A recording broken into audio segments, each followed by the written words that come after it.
বলছেন ভাইজান শোনেন, কাল কিয়ামতের দিনে আল্লাহ যদি আমাকে কাঠগড়ায় দাঁড়িয়ে বলে, গো বিক্রেতা, তুমি জমিন কিনেছিলে, জমিনের উপর লেভেলের দাম তুমি দিয়ে কিনেছ, আর জমিনের ভিতরে দামি দামি সম্পদ তুমি পেয়েছ, বান্দা এটার দাম তো তুমি তাকে দাও নাই। ও বান্দা, তুমি যে এতদিন ধরে আমার ইবাদত করেছো, তোমার সব ইবাদত আমাকে খুব ভালো লেগেছিল, তোমার সব কিছু ইবাদত আমি কবুল করেছি বান্দা, কিন্তু শুনে না, এই যে তুমি ইবাদত করতে যাচ্ছ রে বান্দা, এই জিনিসটা কেন করলা, এই ভুল কেন করেছো, তুমি তার মালটাকে কেন দিলা না, তুমি জমিনটা উপর লেভেলে কিনেছো, ভিতরের মালের কেন তুমি লোভ করতে গেলে? আল্লাহ যদি এইভাবে প্রশ্ন করে বান্দা, ওগো ভাই, তাহলে আমার বরবাদ হয়ে যাবে পরকালটা। পরকালের ভয়, ঈমান বাঁচানোর ভয়, ওগো ভাই, তোমার মাল তুমি নিয়ে নাও। সুধী মণ্ডলী, এই কথা যখন বলার পর বিক্রেতা বলছে, তুমি নিজে জাহান্নাম থেকে বাঁচতে চাও? ও মুসলমান, ভালো করে শোনো, বিক্রেতা বলছেন, তুমি জাহান্নাম থেকে বাঁচতে চাও, আমাকে ঢুকাতে চাও? বলছেন ভাইজান, কাল কিয়ামতের দিনে আল্লাহ যদি আমাকে প্রশ্ন করে, বান্দা, তুমি জমিনটা খরিদ করেছিলে, বিক্রি করে দিয়েছিল, ভালো কথা, কিন্তু দ্বিতীয়বারের জন্য ওই বান্দার সম্পদের হাতে তুমি কেন হাত দিতে গেলে? ও জমিন কিনেছিল, কি খরিদ করেছে, বাস ওর হয়ে গেল, জমিনের নিচ থেকে নিয়ে আসমান পর্যন্ত ওর দখলে আছে, তুমি কেন ওর মালটা হাতাতে গেলে বান্দা?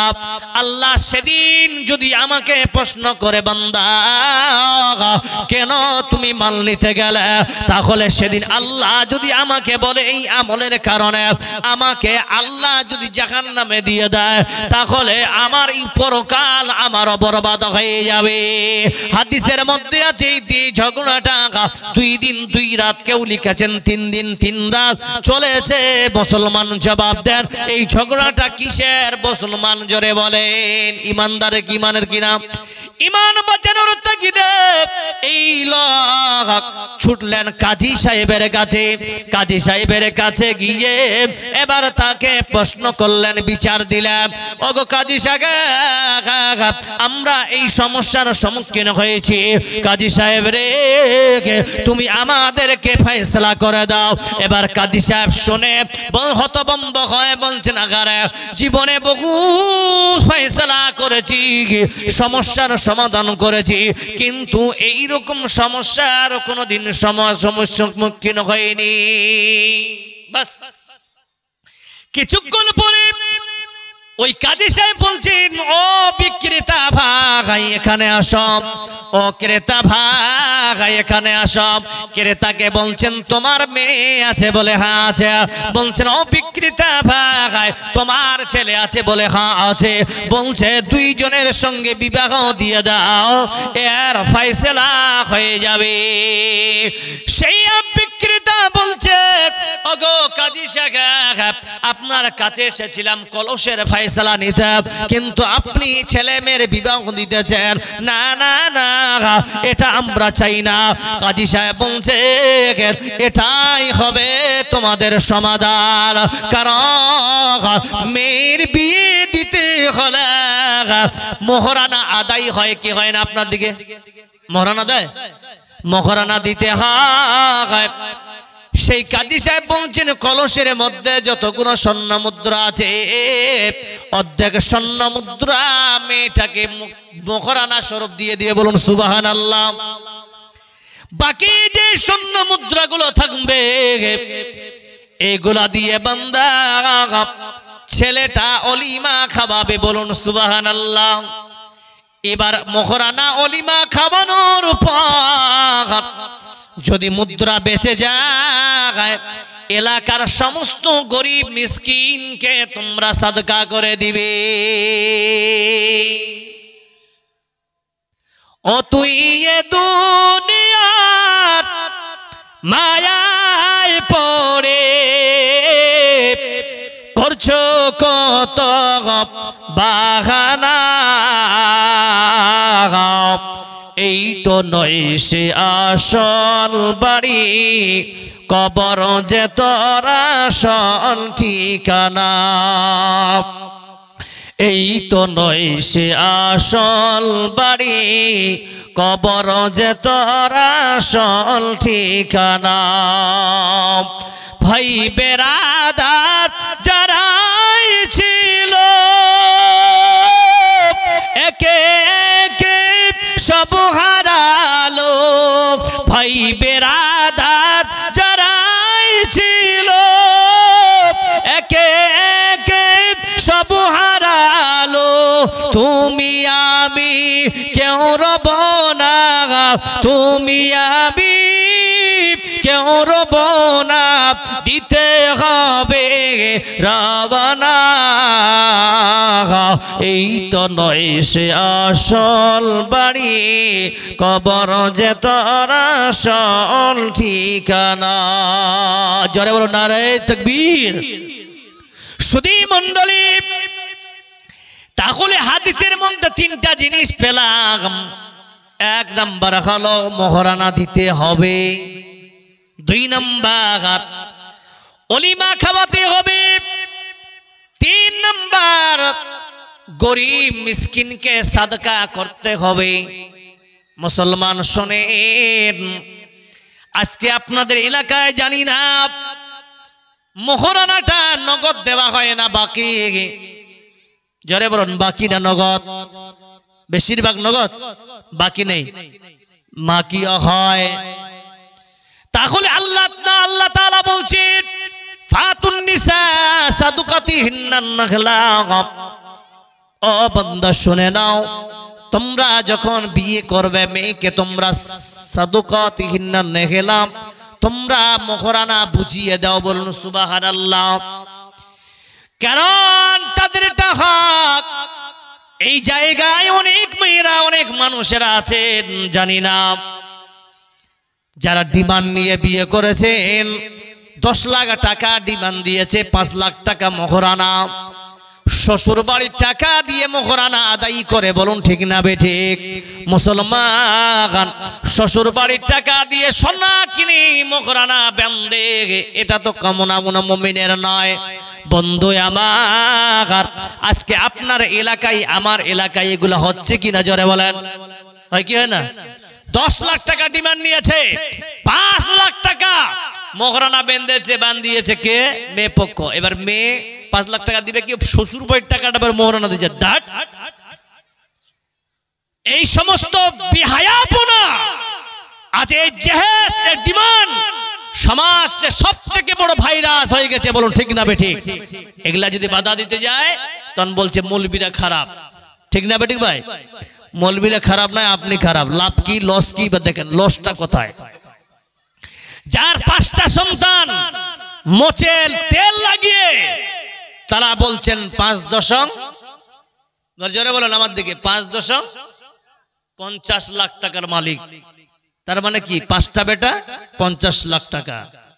খুব খুশিতে আছে, 5টা বেটাকে বিয়ে দিয়ে দিয়েছে।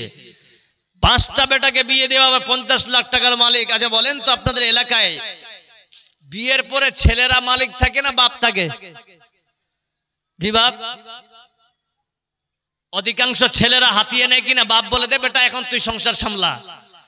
তাহলে 50 লাখ টাকা। এবার বাপ বলছে আরে 5টা বেটার বউ পেলাম, নিজের মেয়ের মতো আমাকে আদর করতেছে। ডালকোলায় গিয়ে দামি দামি চা পায়ের উপরে পা দিয়ে চা পান করছে আর বলছে আহ বউ পেয়েছি।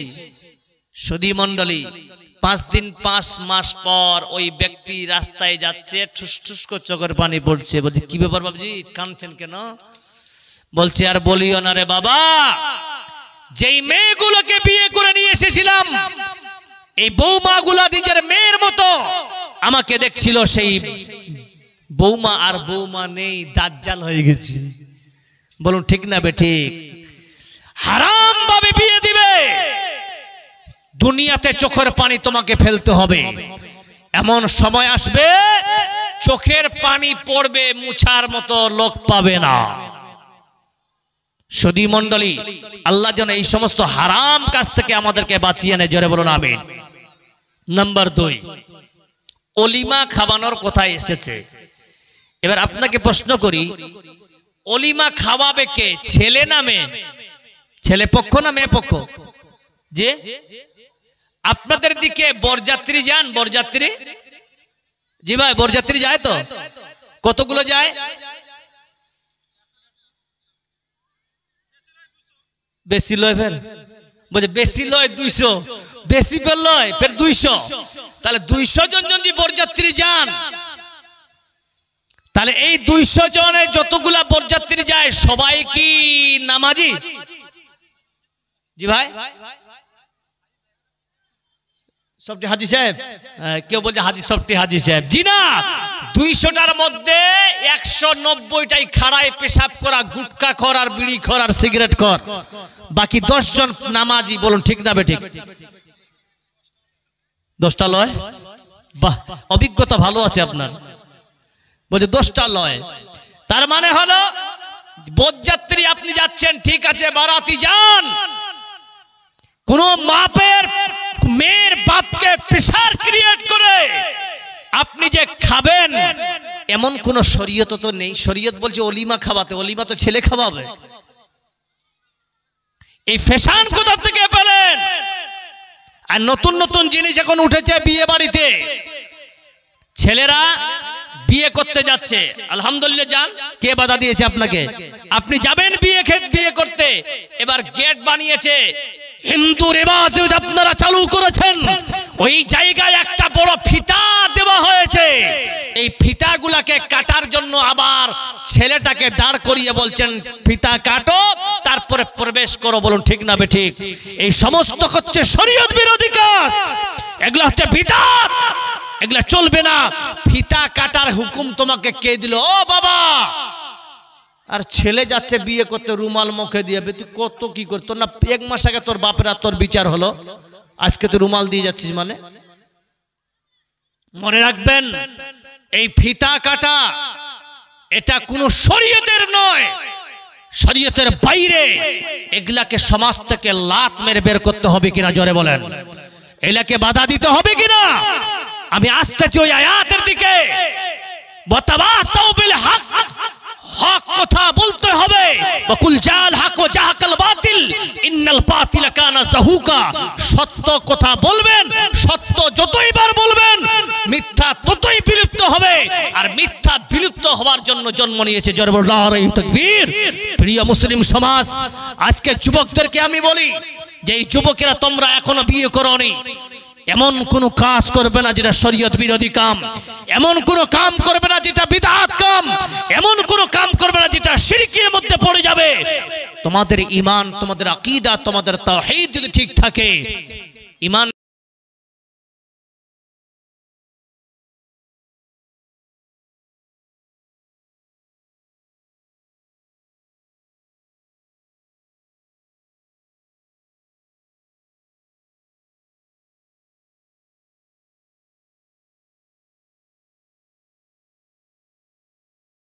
আমিলুস সালিহাত ইল্লাল্লাযীনা আমানু ওয়া আমিলুস সালিহাত। নেক আমল বান্দা করো, নেক আমল। আমল হলো 2 প্রকার, একটা হলো ভালো আমল, একটা হলো খারাপ আমল।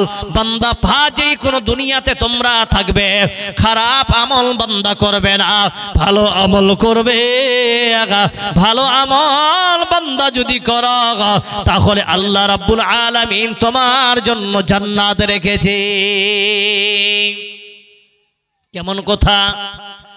ভালো আমল কি? আমল ভালো আমল আছে, খারাপ আমল আছে। আল্লাহ রাব্বুল আলামিন বলতেছেন আবিলাতুন নাসিবা তাসলা নারান হামিয়া। বান্দারে তোমরা আমল করতেই থাকবা, করতেই থাকবা, করতে বান্দা তোমরা আমল করার কারণেও জাহান্নামে যাবে। আল্লাহর নবী মুসনাদে আহমদের রিওয়ায়াত হাদিসের রাবি হচ্ছেন আব্দুল্লাহ ইবনে মাসউদ রাদিয়াল্লাহু তাআলা আনহু থেকে বর্ণিত। আল্লাহর নবী বলতেছেন বনি ইসরাইলের জামানায় একজন আল্লাহ বালা ছিলেন। এখানে অনেক আপনারা মানুষ আছেন বন্ধু, মুসলমান জবান দেখান। এখানে কয়েক ঘন্টা আগে আমরা যে মাগরিব পড়লাম, মুসলমান কার কার মাগরিবের নামাজ কবুল হয়েছে একবার হাত খাড়া করে দেখান তো। কার কার হয়েছে জোরে বলেন, হয়েছে কারো? ডাউট হয়ে গেছে মাশাআল্লাহ। কিন্তু দেখেন আল্লাহর নবী বলতেছেন ওই বান্দার 60 বছর ইবাদত আল্লাহর কাছে কবুল ছিল। কয় বছর বললাম জোরে বলেন? 60 বছর আল্লাহর ইবাদত কবুল হয়েছে।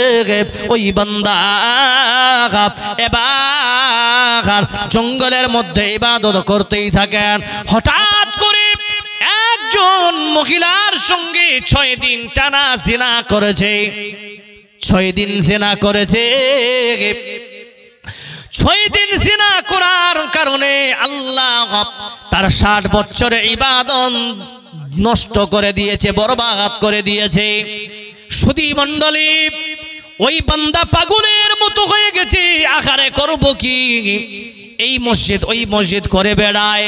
আল্লাহ তুমি আমাকে ক্ষমা করে দাও, আমি পাপ করেছি আল্লাহ। বন্ধুরে এইভাবে চিন্তিত একবার ওই মসজিদে যায় আর একবার এই মসজিদে যায়। যেতে যেতে তিনি তওবা করতে লাগতেছে। আল্লাহ রাব্বুল আলামিন বলতেছেন বান্দা ইয়া আইয়ুহাল্লাযীনা আমানু তুবু ইলাল্লাহি তাওবাতান নাসুহা। ওই বান্দারেরা তোমরা তওবা করো। কেমন তওবা? শুধু তওবা করলে হবে না বান্দা, তোমরা তাওবাতান নাসুহা। আল্লাহ রাব্বুল আলামিন বলছে অন্তর থেকে তওবা করো, আমি আল্লাহ তোমার তওবা কবুল করে নিব।